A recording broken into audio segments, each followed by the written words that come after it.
मंगलाचरण प्रारंभ कीजिए।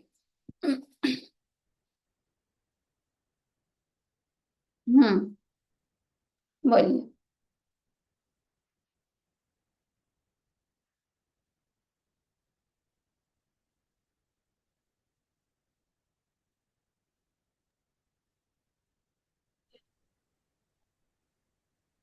आलोकानां जलोकानां यदि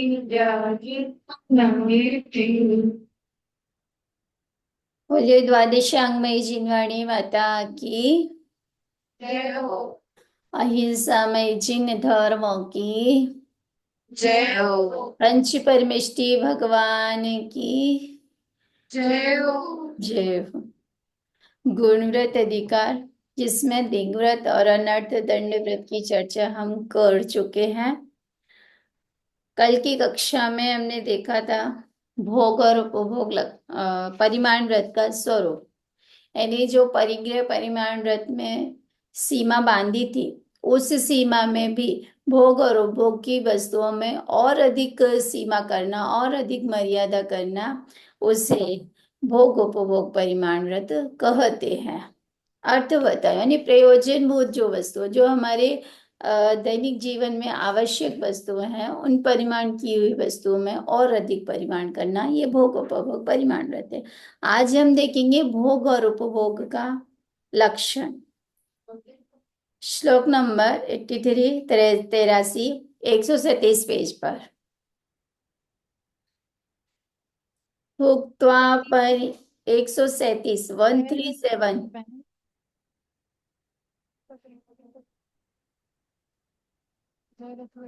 मिल गया। चलिए। भुक्त्वा परिहातव्यो, बोलिए। भुक्त्वा परिहातव्यो। भुक्त्वा परिहातव्यो, भुक्त्वा परिहातव्यो। भोगो भुक्त्वा पुनश्च भोक्तव्यः। भोगो भोक्त्वा पुनश्च भोक्तव्यः। भुक्त्वा परिहातव्यो, भुक्त्वा परिहातव्यो। भोगो भुक्त्वा पुनश्च भोक्तव्यः। भोगो भुक्त्वा भोक्तव्यः। उपभोगो शनवसन, उपभोगवशनवशनम्। प्रवृत्तिः पंचेन्द्रियो विषयः। प्रवृत्ति पंचेन्द्रियो विषयः।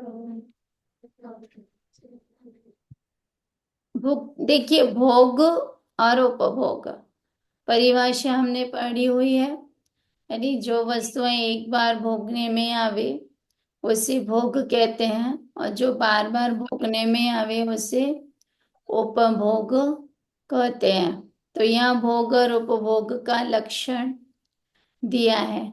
भुक्त्वा परिहातव्यो, यानी भोग कर जो छोड़ दे। अन्वय अर्थ लिखेंगे, सरल है। अशन यानी भोजन, वसन यानी वस्त्र, प्रवृत्ति है आदिक, आदिक यानी समूह रूप में भोजन और वस्त्र लिख दिया है। आदिक में समस्त बहिरंग 10 प्रकार के परिग्रह ले लेंगे, और यदि और भी सूक्ष्मता से लें तो पूरे 24 परिग्रह ही अधिक में आ जाते हैं। पंचेंद्रिय यानी पांचों इंद्रिय संबंधी, पंचेंद्रिय पांचों इंद्रिय संबंधी, विषय यानी विषय, भुक्त्वा भोग करके, परिहातव्य छोड़ दिया जाता है, सह यानी वह,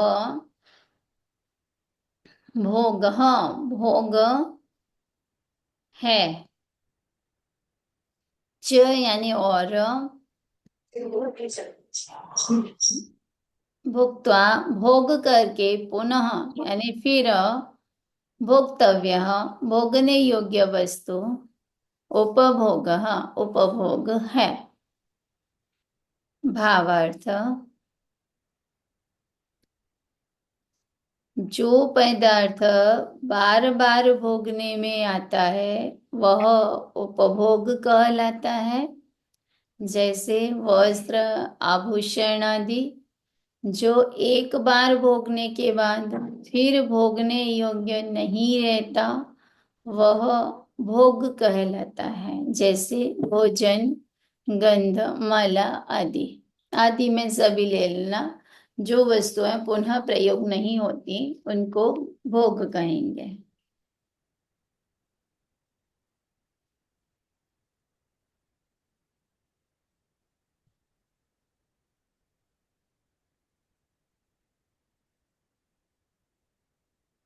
हम्म। श्लोक पढ़ते हैं।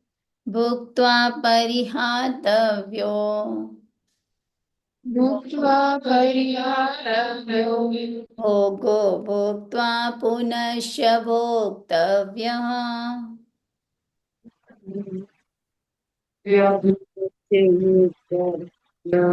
भोगो भोक्त्वा पुनश्च भोक्तव्यः। बोलिए।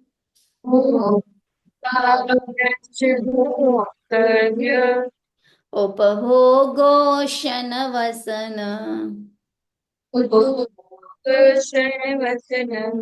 प्रभृति पंचेन्द्रियो विषयः।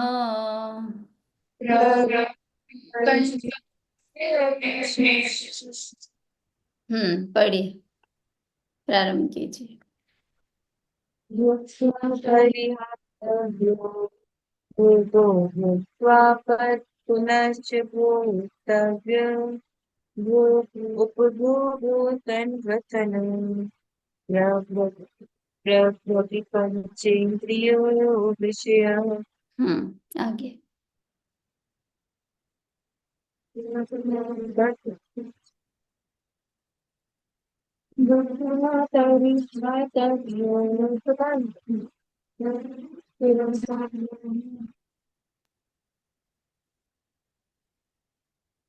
बोलिए।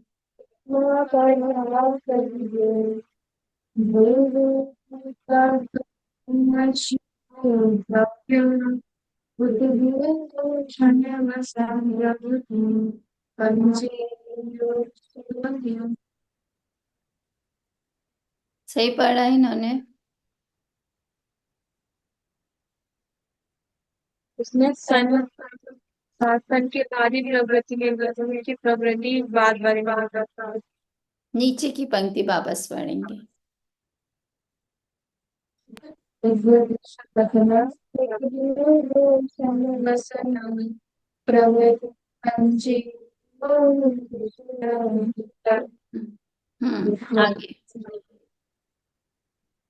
आगे आगे। भुक्त्वा परिहतव्यो भोक्त्वा पुनश्च भोक्तव्यो उपभोगे सनरसिनं प्रभृतिपञ्चेन्द्रियो विषयः। हम्म आगे बोलिए।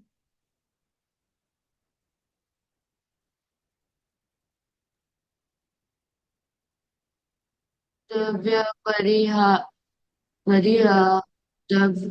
भो भोक्तव्य पुनश्च भोक्तव्य भो उपभोक्तृवर्जनं प्रवर्ति पंचेन्द्रियो विषयः।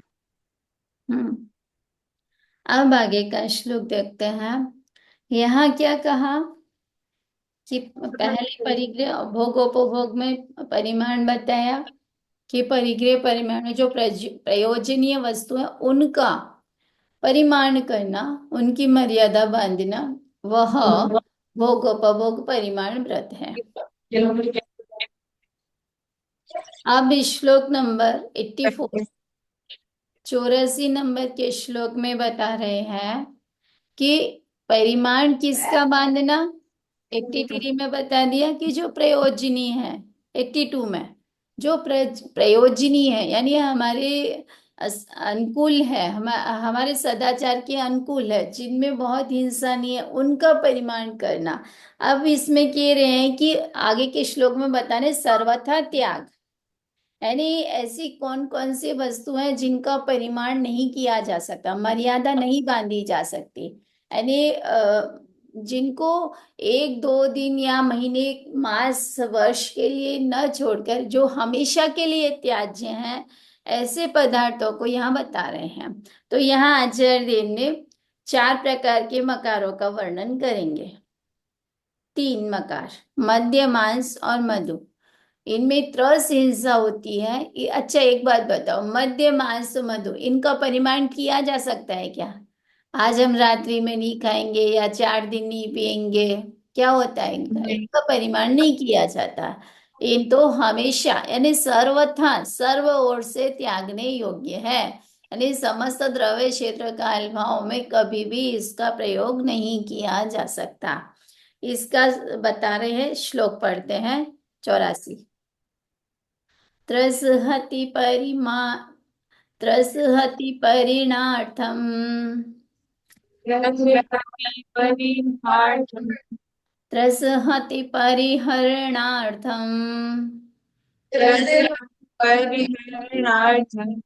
शौद्रम पिशितम प्रमाद परिहृतये। शौद्रं विशितं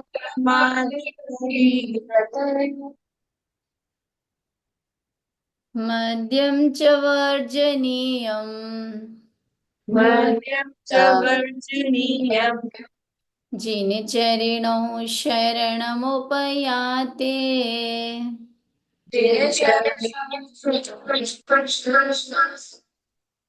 क्या हो रहा है? का डिवाइस टकरा रहा है। हाँ, एक बार और पढ़ते हैं। त्रसहति परिहरणार्थम,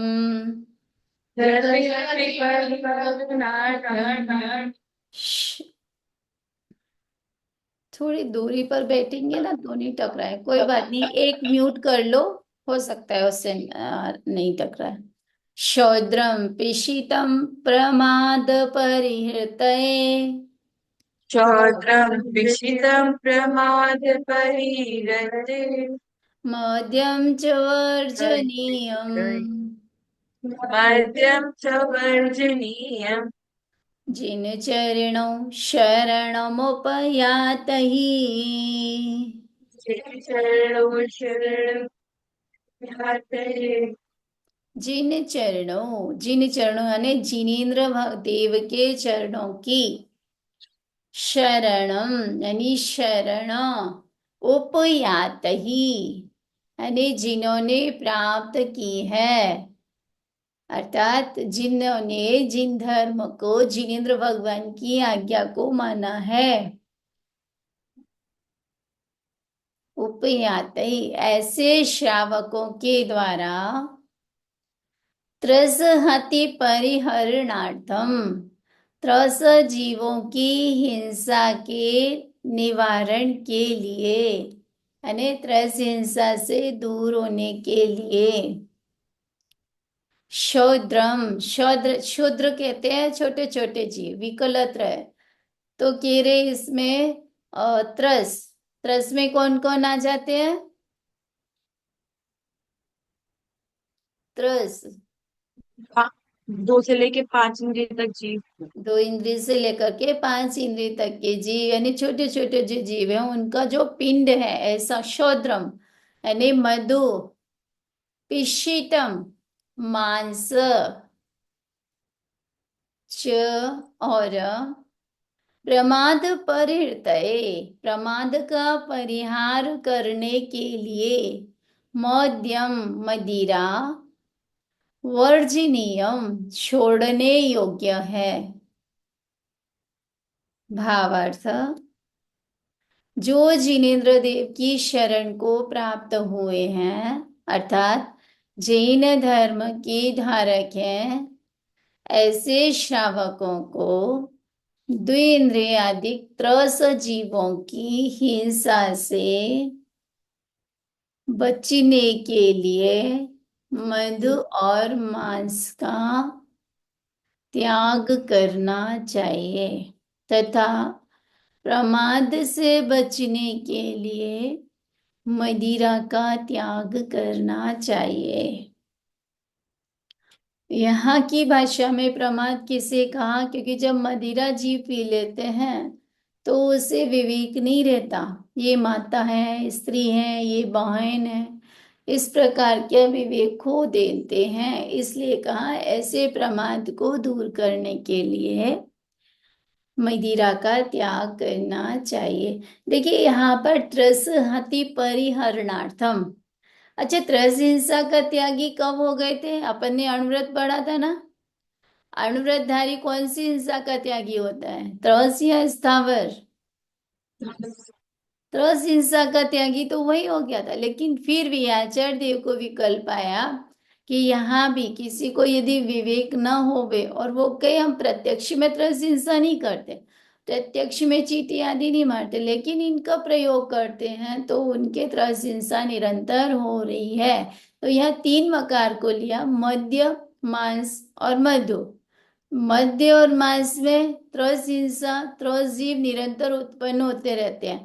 जिस जीव का मांस होता है, पुद्गल पिंड होता है, उसमें उस जीव की जाति के ही कितने असंख्यात जीव उत्पन्न होते हैं और मरते रहते हैं।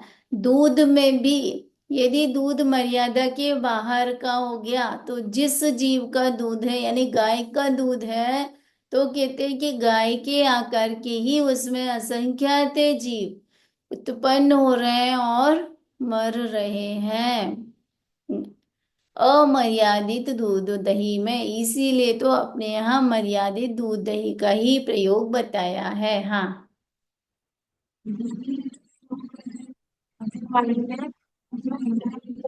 लिखा एक है। सेकेंड, आपकी आवाज बहुत कम आ रही है, स्पष्ट आवे ऐसा उपाय करो। दीदी, जो जिनवाणी है उसमें जो श्लोक है उसमें फर्स्ट वाली लाइन में लास्ट वर्ड प्रमाद परिहृत्य लिखा है। हम्म। और जो स्क्रीन पे लिखा है उसमें हृदय लिखा है, तो क्या है? प्रमाद परिहृतय, एक सेकेंड में देख रही हूँ। हाँ, हाँ, आपने बराबर बताया। परि परिहृतय है। मेरे में भी तो परिहृतय है। नहीं, ये वाली जिनवाणी में रहे थे लिखा है। आपके पास कौन सी है? ये वाली। तो यही तो मेरे पास है। जो स्क्रीन पे लिखा है वही उसमें लिखा है। परी परी सही लिखा है। एक सेकंड, वो नहीं दिख रहा मेरे को, मैं बोल रही हूँ आपको, शब्द बोल रही हूँ। प री हाँ ह हाँ में र लगाया है। हाँ। यही तो यहाँ पे स्क्रीन पे लिखा है, परिहृतय। उसके बाद उस घेरा के बाद फिर या है, और फिर उसके बाद ते है। हाँ, बराबर बराबर बराबर। ठीक है, धन्यवाद बताने के लिए। परिहृतय, परिहृयते, अच्छा अच्छा, लेकिन तय ही है, परिहृतय होगा इसमें थोड़ा। करेक्ट कर दीजिए में। हाँ हाँ, परिहृतय ही होगा, तो कर लीजिए परिहृतय।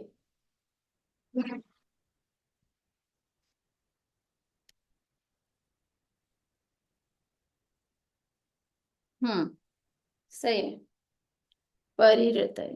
ओके। पढ़ते हैं। यानी यहाँ दो दो तरह से बताया, त्रस हिंसा के दूर करने के लिए मद्य और मांस का त्याग करना, और प्रमाद का परिहरण करने के लिए नशाकारक वस्तुओं का त्याग करना। देखो, नशाकारक जितनी भी वस्तुएं हैं, चाहे वह अपने यहाँ घरों में जो प्रवेश कर गई हैं, चाय के हो, कॉफी का है, और भी अनेक प्रकार की जो वस्तुएं हैं, अगर एक बार कोई जीव को इसकी अभ्यास पड़ जाता है तो फिर क्या होता है, यदि टाइम टू टाइम ना मिले तो उसको कहीं भी मन नहीं लगता। कॉफी का समय होगा तो कॉफी चाहिए, चाय का समय होगा तो चाय चाहिए। तो इसका मतलब क्या हुआ? इसका मतलब ये हुआ कि वह उस वस्तु ने आपके विवेक को नष्ट कर दिया है। जी, लेकिन अगर चाय कॉफी वगैरह पीते तो है, आदत नहीं लगी तो। देखो, वैसे तो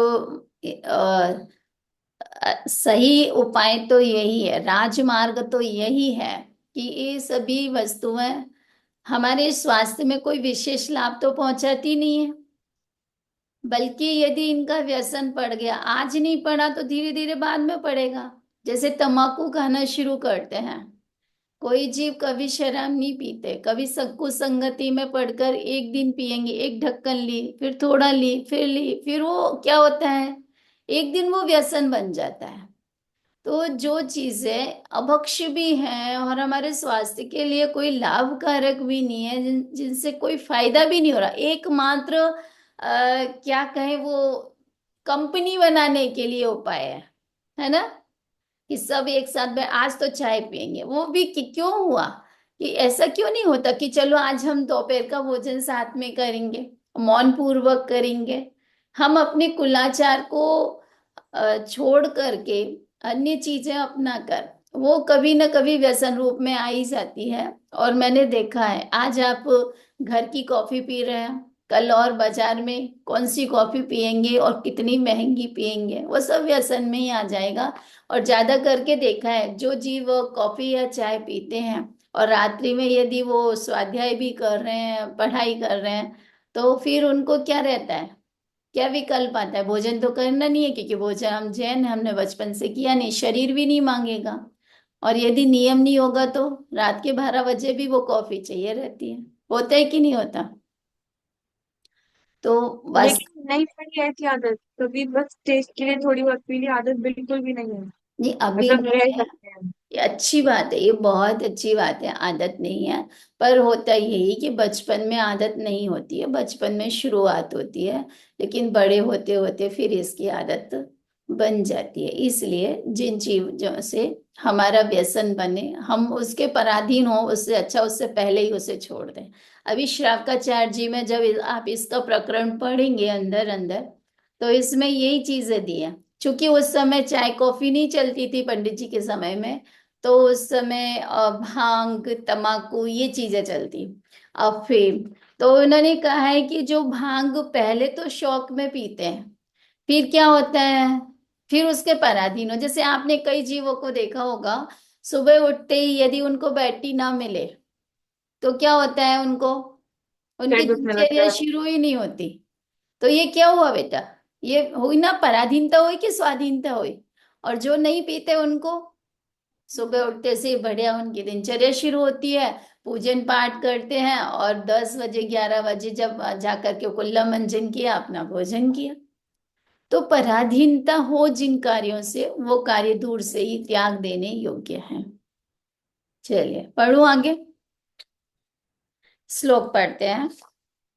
त्रसहति परिहरणार्थम त्रसहति परिहरणार्थम् शौद्रम पिशितम प्रमाद परिहृत ए शौद्रं कृषितं प्रमादे कृते मौद्यं च वर्जनीयम् मद्यं च वर्जनीयम् जिनचरिणौ शरणमुपयातैः। शरणं प्रक्रियाते पढ़िए।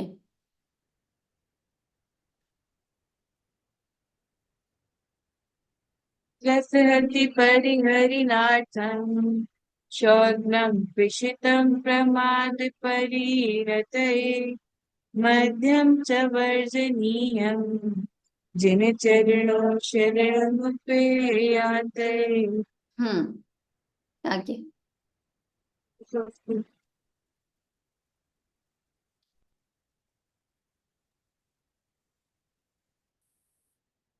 त्रसयति परिहरणार्थम् शौद्रं पिशितं प्रमादपरीरतये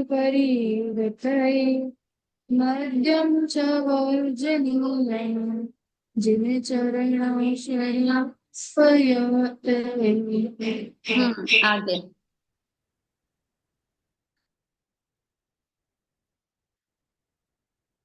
आवाज नहीं आ रही, म्यूट हो गया आप।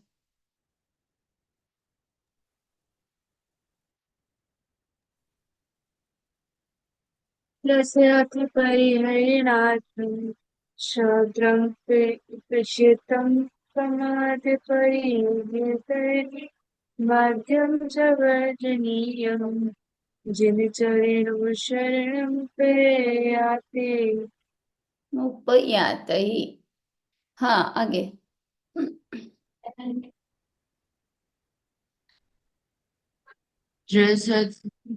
त्रसति परिहरणार्थं क्षौद्रं विषिद्धं प्रमादपरिहते मद्यं च वर्जनीयं जिनचरणौ शरणमुपयाते। बहुत अच्छा।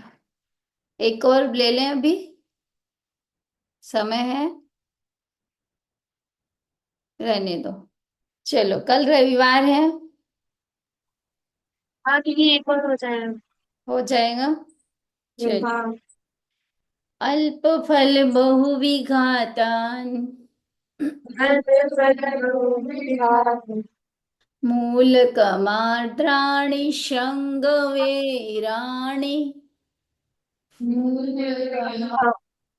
कमार आर्द्राणि, आर्द्राणि, कम मूलकम, आर्द आर्द्राणि, ऊपर र चढ़ा हुआ है, र बोलेंगे पहले, आर्द्राणि, ठीक है। अल्प फल बहुविघातान, मूलकमार्द्राणि श्रृंगवेराणि।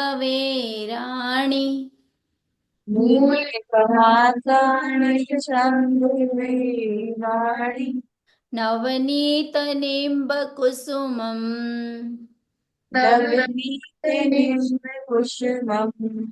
कैतकमित्येवमवहेयम्।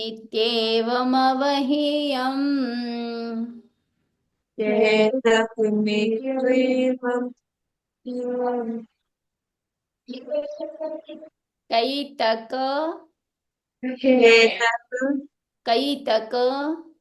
कैतक मित्येव मवहेयम्।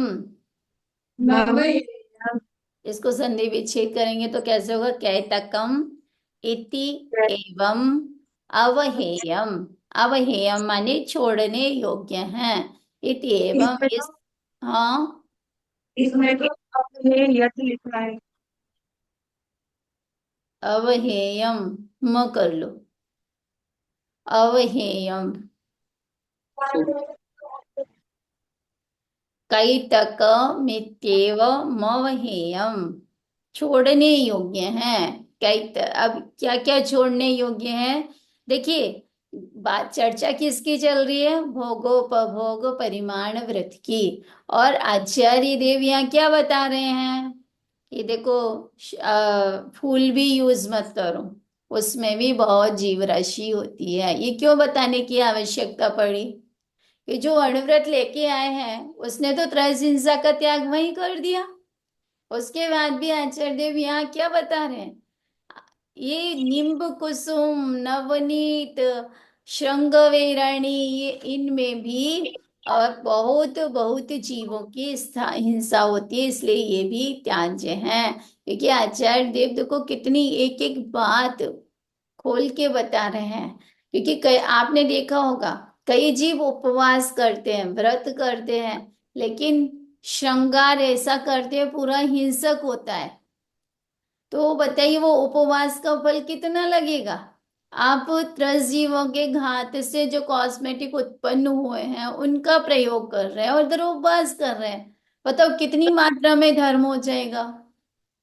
पूरा हिंसा का पाप जीव को निरंतर लगता है। इसलिए आचार्य यहाँ सचेत करते हुए कह रहे हैं कि भोगोपभोग परिमाण व्रत में पहले तो कह दिया सर्वथा त्याज्य कितनी वस्तुएं हैं वो बता दी, फिर उसके बाद और बता रहे हैं और कितनी वस्तुएं त्याज्य हैं। तो इसमें कहा अल्प फल, यानी जिसमें फल, जिस फल अल्प मिले, यानी जिससे आपके प्रयोजन की सिद्धि अल्प होवे। एक सेकेंड।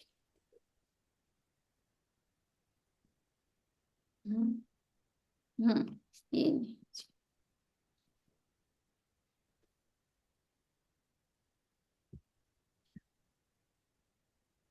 हाँ ये अल्प फल बहु विघाता, यानी अल्प फल और बहुत त्रस स्थावर जीवों का घात होने से।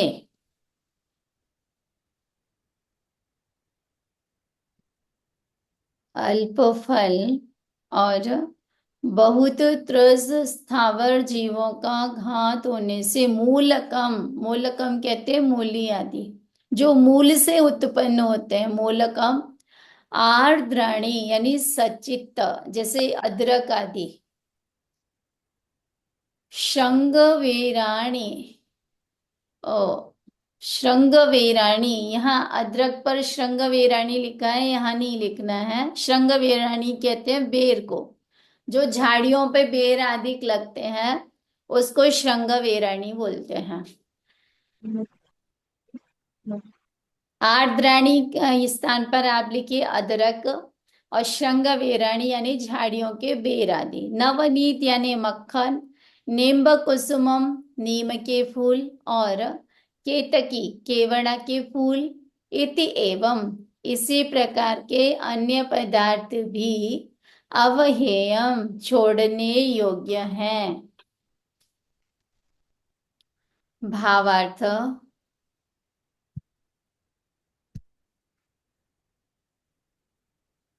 जिन वस्तुओं के खाने में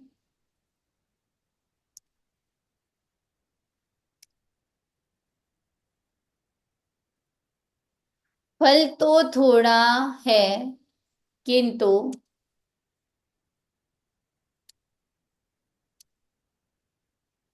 त्रस हिंसा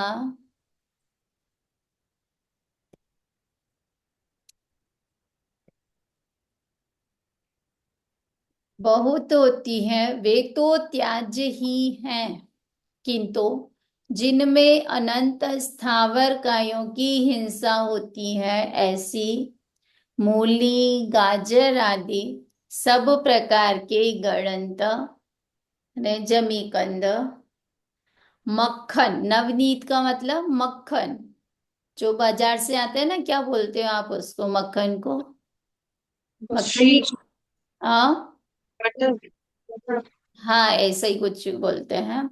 तो वह बहुत आवश्यक है। मक्खन, नीम, घर का मतलब तो ठीक है ना। हाँ घर का घर मक्खन भी मर्यादा, एक अंतर मुहूर्त के बाद फिर प्रयोग करने लायक नहीं होता, उसमें 48 मिनट के अंदर ही अंदर प्रयोग किया जाता है, उसको घी, मर्यादा रहित। घी, घी तो घी की मर्यादा रहती है, घी 1 साल भर तक आप रख सकते हैं। घी वो परिमार्जित हो गया, अब वो खराब नहीं होगा। मक्खन तो आप ऐसे छोड़ देंगे तो खराब हो जाएगा। अरे मक्खन की मर्यादा उसकी एक अंतर्मुठ के अंदर है। हाँ, नीम और केतकी, नीम के फूल, केतकी के फूल, यहाँ तो गिनाए हैं, बाकी जितने भी फूल हैं गुलाब के, जितने भी फूल आपको दिखाई देते हैं जिनमें बहुत अच्छी खुशबू आती है, बहुत अच्छे दिखाई देते हैं, वे सभी फूल कैसे हैं? त्रस जीवों का भंडार है, यानी असंख्यात रजीव हैं। नीम के, तो अ नीम की पत्तियां, नीम की जो पत्तियां होती है वो तो खाई जाती है औषधि के रूप में।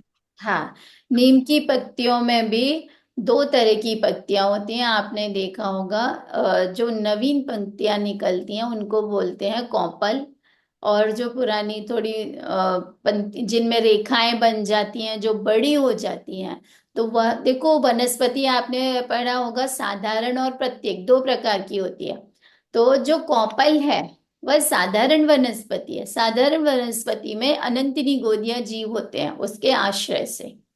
तो जो कौपल है वह अपने यहाँ भक्षण नहीं की जाती है, भक्ष्य नहीं है। हाँ, यदि औषधि में कोई बताते हैं नीम की पंक्तियां, तो जो बड़ी पत्तियां हो गई हैं उनका प्रयोग करते हैं। और जो सचित्त के त्यागी होते हैं वे उनको भी सुखा करके प्रयोग में लाते हैं, हरि प्रयोग नहीं करते। ठीक है। तो यहाँ पर दो तरह की बात कह दी कि एक तो त्रस हिंसा, जैसे फूल आदि, इनमें तो साक्षात ही त्रस जीव होते हैं, इसमें त्रस हिंसा होती है।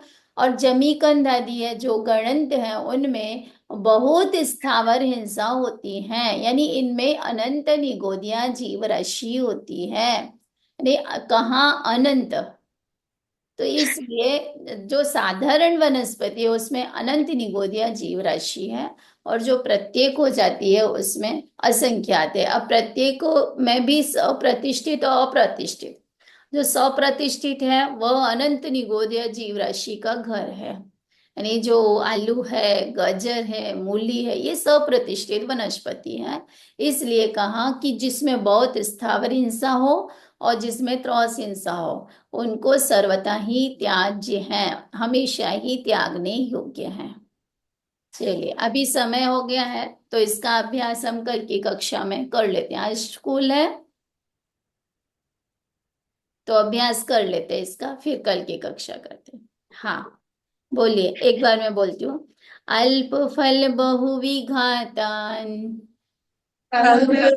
बहुविघाता मूलकमार्द्राणि श्रृंगवेराणि, मूलकमार्गाणि संविवेकानि नवनीतनिम्बकुसुमम्, नवनीतनिम्बकुसुमम् कैतकमित्येवमवहेयम्,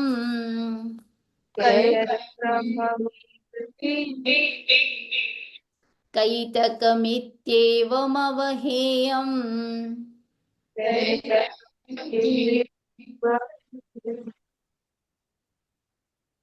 स्पष्ट हुआ पढ़ते बना? कैतक मित्येव मवहेयम्। पढ़िए।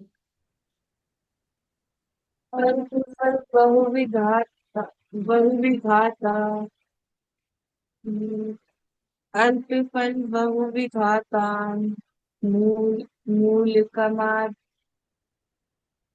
कम मूलकमाद्राणि शृंगवेराणि नवनीत निम्बकुसुमम् कैतकमित्येवमवहेयम्। आगे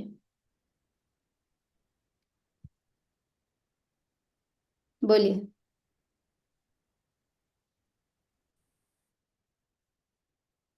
अल्पफल बहुविघातान् मूलकमार्द्राणि शृङ्गकवरेण्य शृंगवेराणि, शृंगवेराणि। अल्पफलबहुविघातान् मूलकमार्द्राणि शृङ्गकवरेणानि नवनीतनिम्बकुसुम्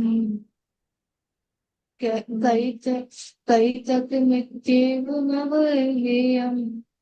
आगे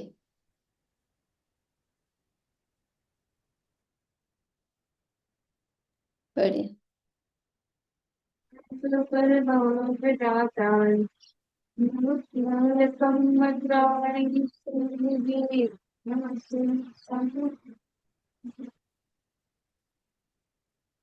हम्म शंकरयान संगवेयान नवनीत कुसुमम कैतक्यमित्येव कैतक्यमित्येवमवहेयम्। आगे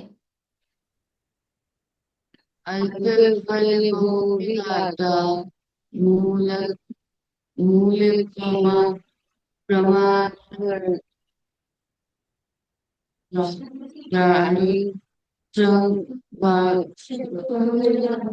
संगवेगानि नवनीतु निबंधकुसुमं कैतकमित्येवमवहेयम्।